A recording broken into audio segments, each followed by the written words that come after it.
झेडपीचे अंदाजपत्रक 46 कोटींचे, गेल्या वर्षीच्या तुलनेत 2 कोटींची वाढ, शासनाकडील थकीत रक्कम आल्याचा फायदा।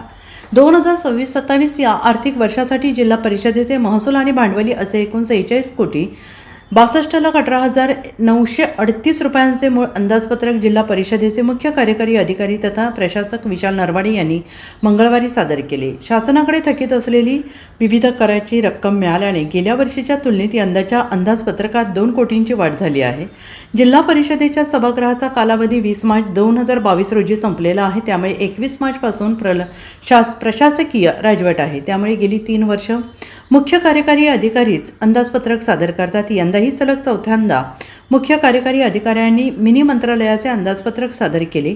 विशाल नरवाडे यांनी अतिरिक्त मुख्य कार्यकारी अधिकारी मनोज जाधव, प्रभारी मुख्य लेखा आणि वित्त अधिकारी सुनंदा ठवळे, सामान्य प्रशासन विभागाचे उपमुख्य कार्यकारी अधिकारी प्रमोद काळे यांच्यासह सर्व खाते प्रमुखांच्या उपस्थितीत अंदाजपत्रक मांडले।